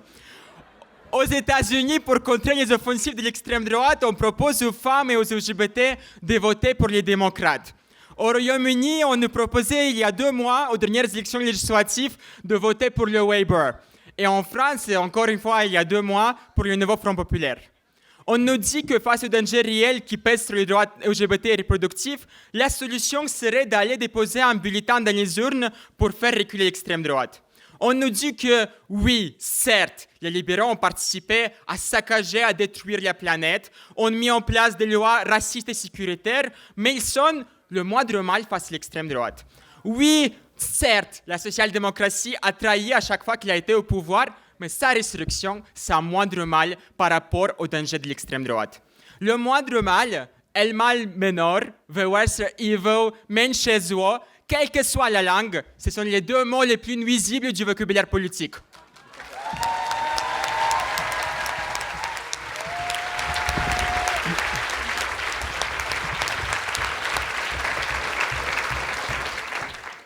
Depuis 2002 en France, depuis plus de 22 ans quand même, on nous exhorte de voter pour la droite et pour la gauche sociale libérale pour empêcher l'accession de l'extrême droite au pouvoir. Résultat, 22 ans plus tard, on a une progression quasi linéaire de l'extrême droite et l'adaptation de tout le champ politique à ce thème et à son programme. Et moi, je vais faire même un peu de la provoque, mais aujourd'hui, j'ai parfois presque de la nostalgie pour le réformisme old school. Tellement le réformisme du 21e siècle me fait de la peine. Pourquoi je dis ça? Parce que le réformisme du XXIe siècle, il est aussi stupide, myopique et fonctionnel à la classe dirigeante que celui du XXe siècle. Il a un talent tout aussi important et virtuose pour les trahisons, mais il n'a plus sa force sociale, il n'a plus son influence dans le mouvement ouvrier. Le réformisme d'aujourd'hui, c'est un réformisme non. Le réformisme d'aujourd'hui, les réformistes qu'on a aujourd'hui à l'échelle internationale, ce sont des réformistes losers. Au Royaume-Uni, Jeremy Corbyn a été évincé du Labour. Aux États-Unis, Bernie Sanders et Ocasio-Cortez se sont rangés complètement derrière les néolibéraux Biden et Harris. Et en France, Mélenchon et la France insoumise nous ont ramené 10 ans en arrière en ressuscitant le Parti socialiste.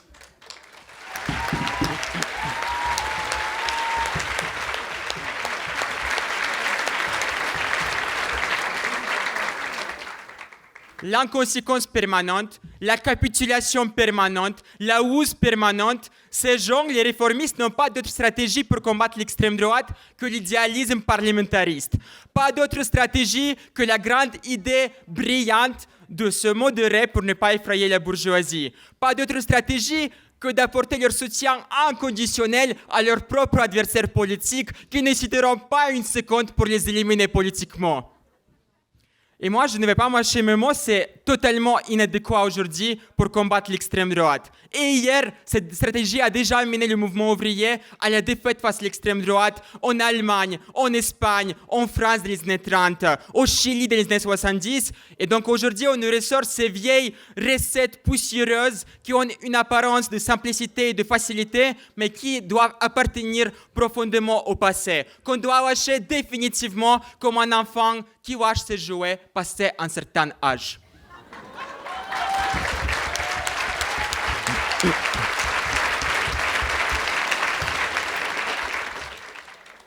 Je dis cela aussi parce que nous sommes en train de traverser une époque qui est extraordinaire, une époque de crise et de guerre.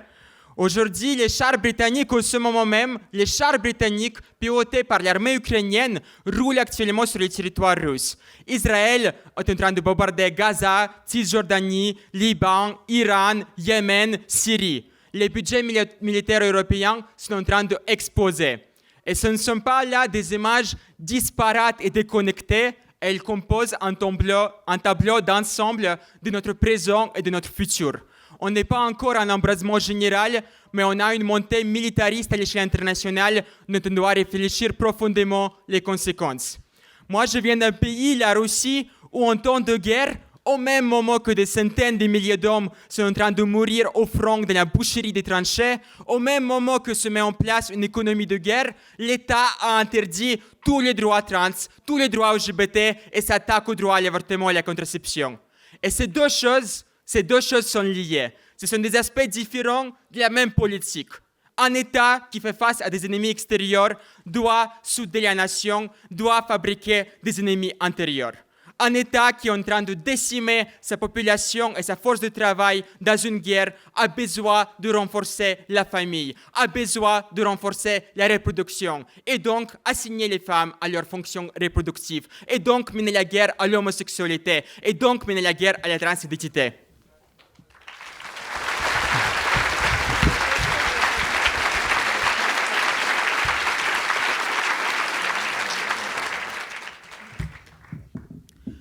Et je ne pense pas que la Russie, ce pays qui a été capable il y a un siècle d'une révolution socialiste prolétarienne, je ne pense pas que la Russie, c'est un pays par essence qui serait réactionnaire.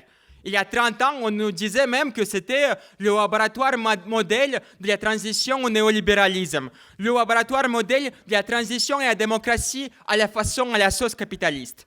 Donc pour moi, ce n'est pas une anomalie. C'est un exemple modèle de la façon dont l'État capitaliste peut renforcer l'oppression sexiste et raciste à une échelle sans précédent au moment où ça sert ses intérêts.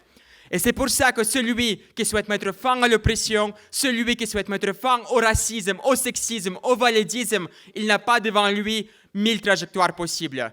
Non, en réalité, il n'y a qu'un seul chemin. Et ce chemin, il nous amène inévitablement en collision directe avec le capital, en confrontation directe avec l'état du capital.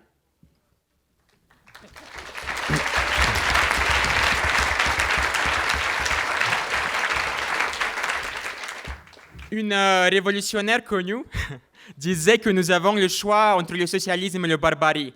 Et je pense que chaque image qui nous parvient aujourd'hui depuis les bandes de Gaza prouve la vérité de cette phrase. On a là, dans ces images, l'annonce devant nous de la barbarie que réserve l'impérialisme au XXIe siècle, qui n'est en rien inférieure de celle qu'il a déjà infligée au siècle précédent. Mais au même moment que s'expriment ces tendances morbides et mortifères, on voit aussi des phénomènes de mobilisation qui surgissent dans le monde entier.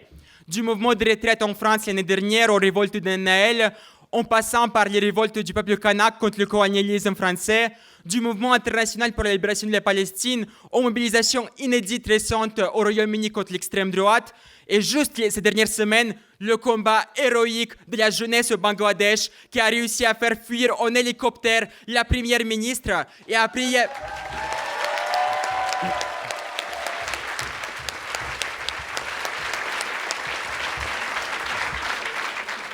et qui a payé cette victoire de son propre sang par des dizaines de morts face à la répression policière brutale.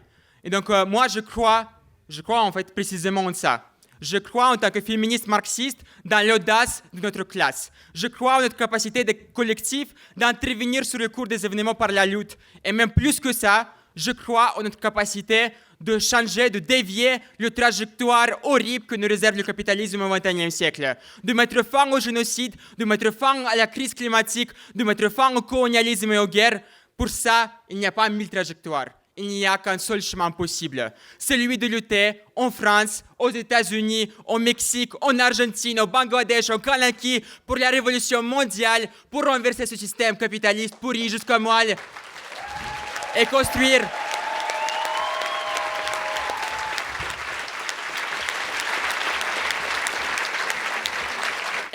une société débarrassée de l'exploitation de l'oppression. C'était la fin.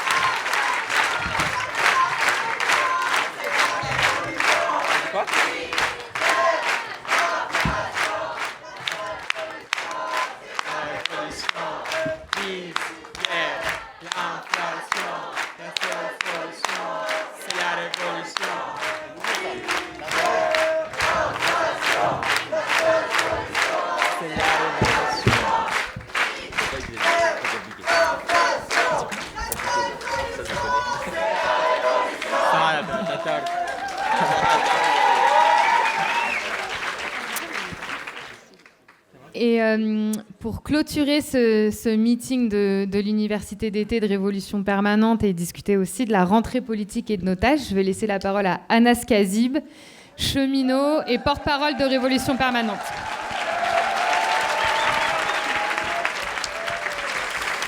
Bonsoir à tous. Bon, chers camarades, c'est une nouvelle fois une joie pour moi de vous voir ici, nombreuses et nombreux.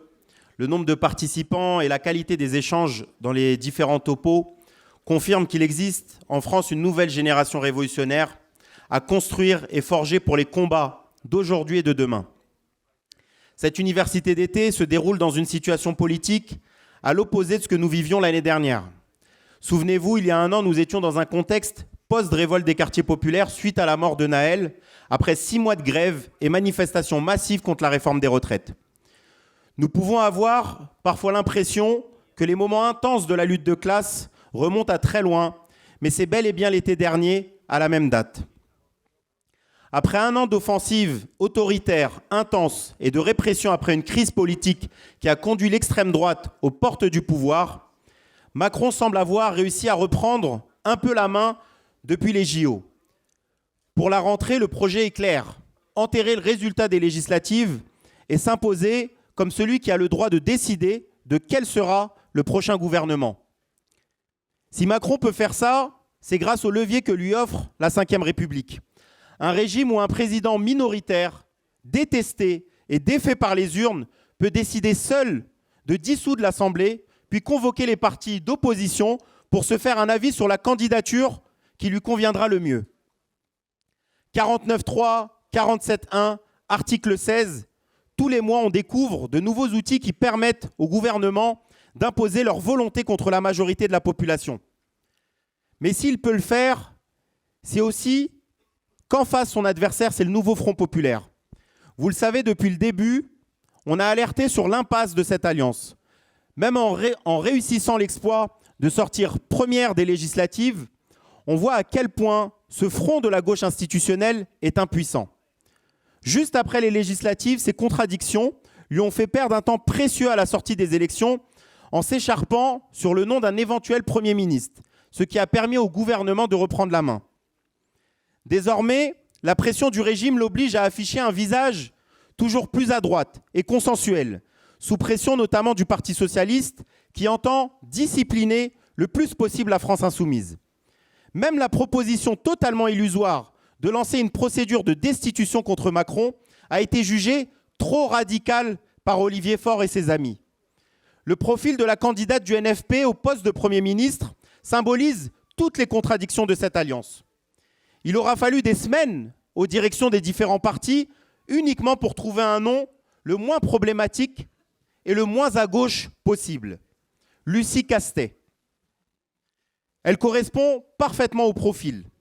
Une technocrate passée par l'ENA, par Sciences Po, le Parti socialiste, proche du courant de Pierre Moscovici et en charge des finances de la mairie de Paris depuis 4 ans. Merci aux hueurs pour me permettre de boire de l'eau. Vous pouvez huer encore, s'il vous plaît, 2 secondes. Merci infiniment. Il y aura encore de quoi huer après. Depuis la fin des JO, chaque discours de Lucie Castet est de l'eau tiède, cherchant à arrondir toujours plus les angles pour montrer patte blanche au système. Elle a expliqué récemment qu'elle ne compte surtout pas remettre en question les prérogatives de Macron, ouvrez les guillemets, sur les sujets de défense et les affaires étrangères. Qu'elle voulait une position équilibrée sur ce qu'elle qualifie de conflit israélo-palestinien. D'ailleurs, ne cherchez pas dans ses discours le mot génocide pour qualifier ce que vit le peuple palestinien. Elle ne l'a pas prononcé une seule fois. Elle a également expliqué que le SMIC à 1 600 € n'était plus qu'un horizon, avant de devoir rétropédaler face au tollé sur les réseaux sociaux. En général, quand des gens qui n'ont pas encore la moindre responsabilité ont déjà peur de dire les termes et prêts à des compromis, même sur des mesures aussi minimales que l'augmentation du SMIC, il faut commencer à s'inquiéter. Trotsky disait, contre l'idée reçue que l'union fait toujours la force, qu'en politique, il ne faut pas appliquer la loi de l'arithmétique, mais plutôt celle de la mécanique, et notamment celle qui dit que quand on additionne des forces qui tirent dans des directions opposées, le résultat peut être nul. Nous pouvons comprendre les millions de travailleuses, travailleurs, de jeunes qui, effrayés par la perspective du Rassemblement national au gouvernement, ont mis souvent, en se pinçant le nez, un bulletin Nouveau Front Populaire dans l'urne. Mais je sais qu'une grande partie d'entre eux commencent déjà à voir et comprendre que cette union de la gauche ne va ni permettre de faire reculer Macron, ni de stopper l'ascension du RN, ni de changer la vie des travailleurs et des classes populaires. Parce qu'il y a une chose qu'on ne doit pas oublier, les camarades, c'est que si le RN a été défait de son projet de voir Bardella Premier ministre, son influence politique et son socle électoral ont fait un bond spectaculaire en 2 ans. Tout cela n'a pas disparu pendant les élections législatives ni après. La réalité, c'est que depuis 30 ans, les Le Pen avancent sur fond de trahison du Parti socialiste, de crise et de projets politiques toujours plus racistes. Comment s'étonner que le racisme augmente après la déchéance de nationalité de Hollande et 7 années de macronisme dont la priorité est de lutter contre l'hydre islamiste, de dévoiler des adolescentes, de dissoudre des organisations de lutte contre l'islamophobie et de persécuter les étrangers. Comment s'étonner de la montée de l'extrême droite quand les médias dominants, financés par des grands groupes capitalistes, inondent les radios et les télévisions d'idées nauséabondes, saturent leurs antennes avec Zemmour, Hanouna et autres porte-parole du racisme et des pires préjugés réactionnaires. De mon côté, je connais de près les brutalités et les offensives de l'extrême droite. Harcèlement islamophobe constant, menaces de mort et intimidation sont autant d'expressions de la progression et de son influence. Cette année, de façon absolument scandaleuse, j'ai même été condamné à 1 500 € d'amende pour être intervenu dans le cadre d'un rassemblement organisé contre Génération Identitaire en 2022. Merci. Ce vote, évidemment, il est nourri par le racisme, mais aussi par le désespoir.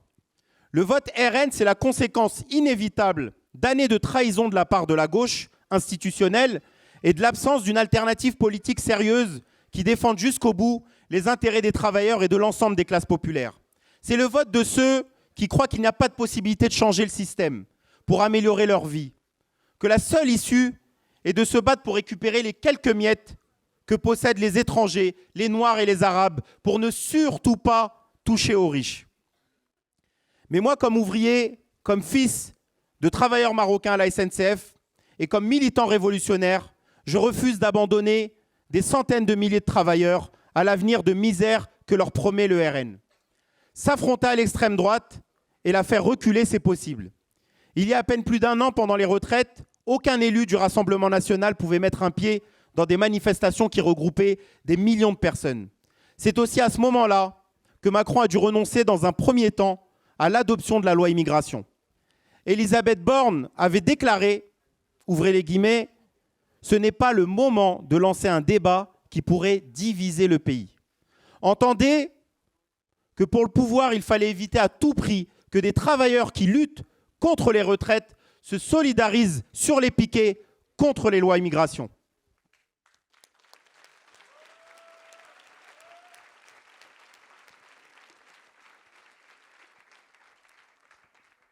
Pense-t-on une seconde que le Rassemblement national ou la situation d'autoritarisme et de répression que Macron a imposée en 2024 aurait existé si nous avions gagné cette bataille qui a été un record de manifestations depuis 1968 avec 3,5 millions de manifestants après le passage au 49-3. 14 journées de grève avec jamais moins de 2 millions de manifestants dans les rues de France. Quand des ouvriers inquiets sur leurs conditions de travail luttent, sacrifient du salaire et que des directions syndicales leur expliquent que le résultat de la défaite n'est pas lié à la stratégie des journées isolées, pourtant critiquée par tous, mais au jusqu'au-boutisme de Macron, on jette concrètement une partie de ces manifestants vers ce qui leur semble être la solution la plus concrète pour battre Macron électoralement, puisque la lutte leur semble impossible. Le rôle des révolutionnaires va être central dans la prochaine période pour défendre des stratégies de la victoire dans les luttes, mais aussi pour défendre la nécessité d'une bataille dans les entreprises contre l'influence de l'extrême droite, en toute indépendance des Hollande et autres traîtres qui ont pavé la voie au RN. On a vu hier l'expérience de syndicats combatifs dynamisés par des militants révolutionnaires comme Christian Porta dans des régions où l'extrême droite prospère comme la Moselle. Avec ma camarade Laura, au sein du syndicat Sudrail Paris Nord. Laura, tu peux te lever et applaudir. Applaudissez Laura. Lève-toi. Lève-toi. Parce que cette dame... Oh là là. Loli.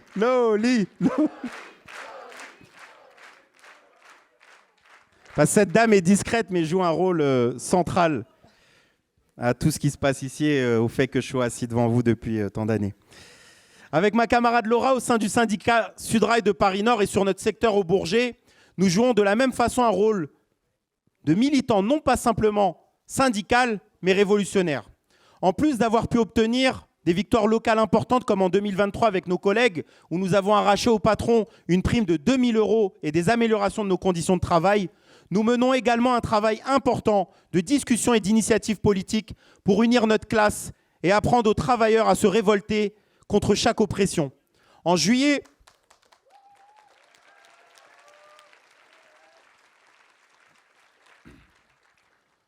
2023, nous nous sommes rendus par exemple avec une trentaine de collègues de la SNCF à la marche pour Naël pour dénoncer ce crime policier.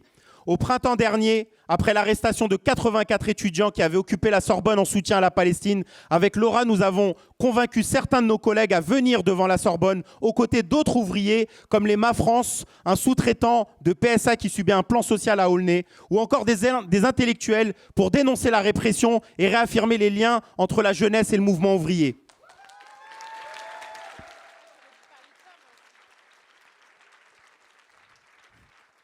J'aurais pu remonter encore plus en amont sur le travail que nous avons effectué durant la grève des travailleurs du nettoyage de Honnête en 2017, au soutien au droit à l'avortement en Argentine en 2018, depuis l'Assemblée générale des cheminots de Gare du Nord, en passant par l'intervention dans le mouvement des Gilets jaunes, les marches pour Adama, l'alliance avec l'ensemble des organisations écologiques sur le triage du Bourget, le 15 juin 2023 pour dénoncer la liquidation de Fret SNCF. De nombreux exemples des jalons que nous avons mis en place avec Laura petit à petit.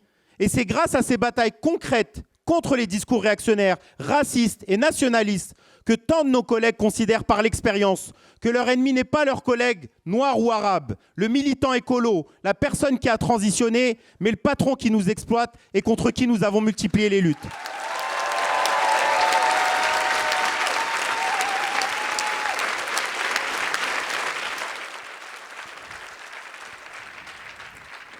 Cette détermination et ces expériences de lutte vont être décisives.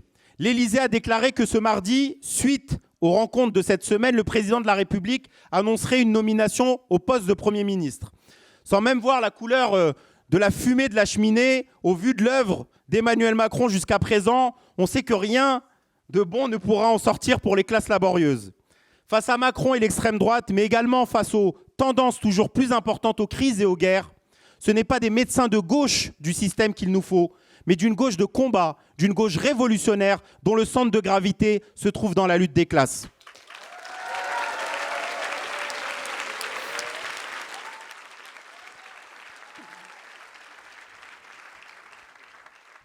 Il s'agit là d'une différence fondamentale que nous avons avec la France insoumise. Ces derniers mois, face aux offensives du gouvernement, la France insoumise apparaît comme une aile plus déterminée et radicale de la gauche institutionnelle et se retrouve accusée d'être d'extrême gauche. On a lutté aux côtés des militants et des élus de cette organisation, mais on ne peut pas se raconter d'histoire. Vous l'avez sûrement loupé avec votre séjour dans cette UDT, mais hier, Mélenchon a annoncé, face à la pression du bloc réactionnaire qui menace de censurer tout gouvernement avec un ministre LFI, que la France insoumise était prête à accepter un gouvernement de Lucie Castet sans ministre de leur organisation.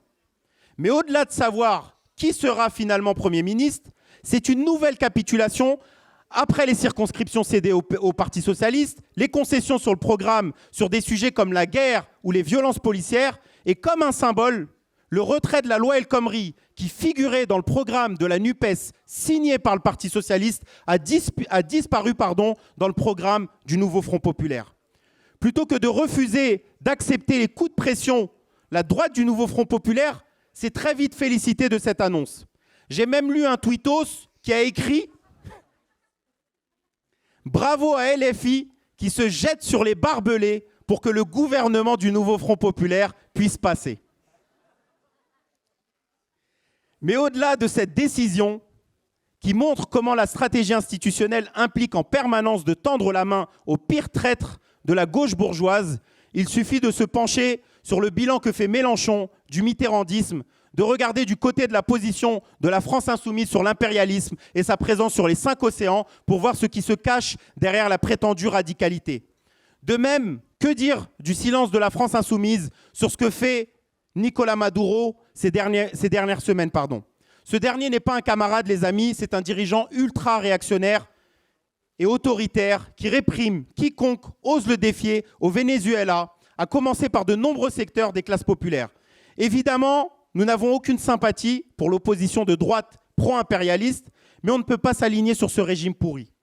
C'est pour ça que nous soutenons la tribune impulsée par nos camarades vénézuéliens de la LTS et d'autres groupes d'extrême gauche qui exigent la libération de toutes les personnes emprisonnées pour avoir manifesté contre le gouvernement et appellent à construire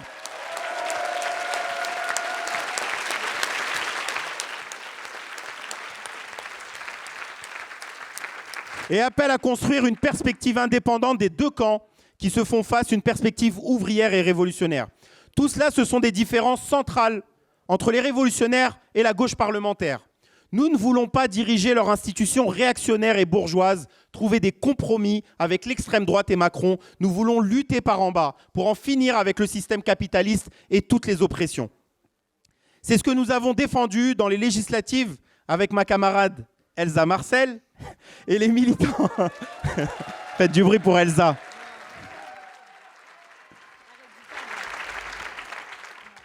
Non, rien. Je voulais dire que quand tu gagnes pas un demi-million d'euros en Moselle, tu étais aussi ma suppléante. Non. Avec une... Et donc, au-delà d'Elsa Marcel, les nombreux militants de Révolution permanente, avec une campagne électorale déterminée dans la 2e circonscription de Seine-Saint-Denis. Nous sommes fiers d'avoir mené une campagne ouvrière, révolutionnaire, antiraciste contre Macron et l'extrême droite, sans illusion dans la gauche institutionnelle. Et c'est avec cette boussole que nous avons réalisé le meilleur résultat d'une liste d'extrême gauche dans l'histoire de cette circonscription. Et le troisième...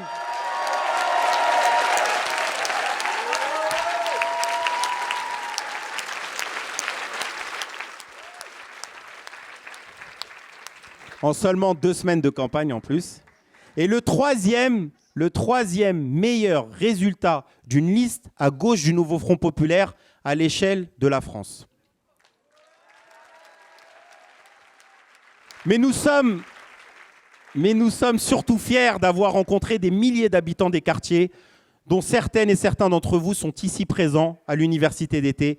Nous sommes fiers d'avoir pu porter un programme radical dans la période, intransigeant sur la nécessité d'augmenter tous les salaires et de les indexer sur l'inflation, d'imposer la réquisition des logements vides ou encore de dénoncer le génocide à Gaza et la surenchère militariste dans le monde.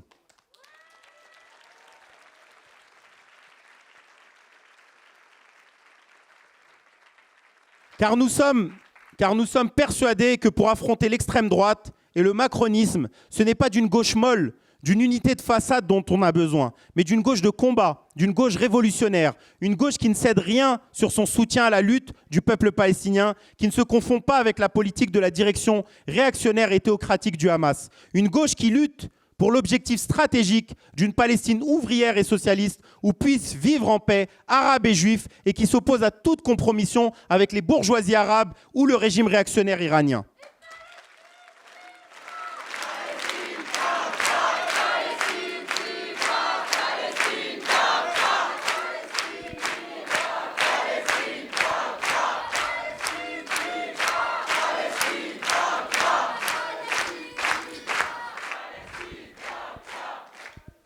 Ce programme, il incarnait ce que nous essayons de construire avec Révolution Permanente pour faire face à une période dangereuse où les guerres entre puissances, la catastrophe climatique, le retour en force de l'extrême droite sont à l'ordre du jour.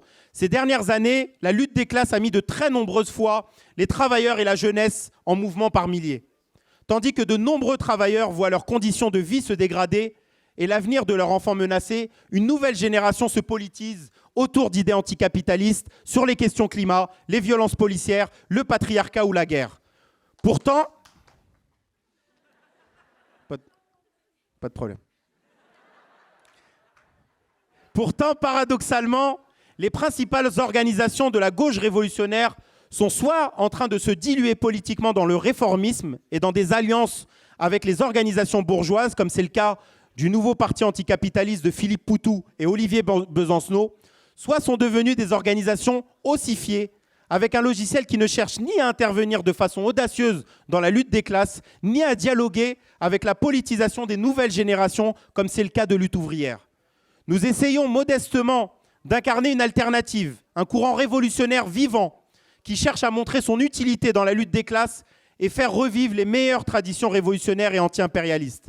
Que cela soit avec le réseau pour la grève générale l'an dernier pendant les retraites, dans la bataille que nous avons menée, venons de remporter contre un géant de l'agroalimentaire pour empêcher le licenciement de Christian Porta, ou dans l'organisation d'un front anti-transphobie avec des PDR, nous considérons qu'il est possible de faire exister une voie révolutionnaire dans ce pays et de montrer concrètement son utilité.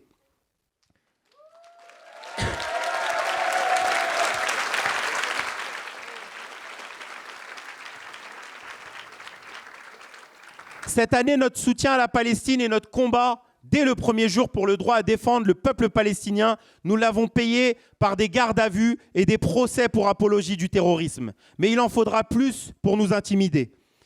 La trêve des JO est finie, camarades, et les vacances touchent aussi à leur fin. Il faudra bientôt reprendre le combat pour en finir avec ce monde qui ne nous promet que la misère, les génocides, la destruction de la planète.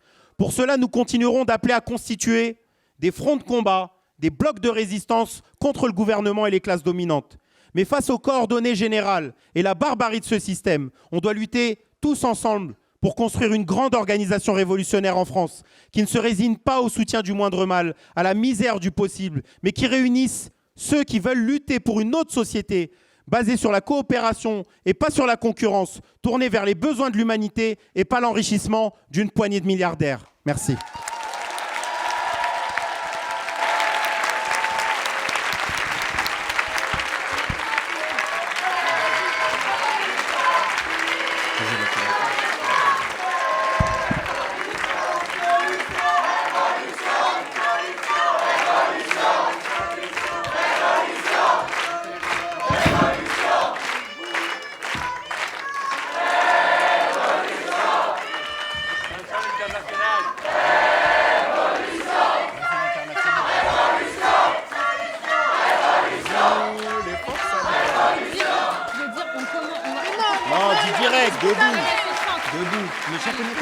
L'international, il rêve. Bon, et les amis, comme chaque meeting communiste, révolutionnaire et internationaliste, on va finir par l'international. Non. Debout.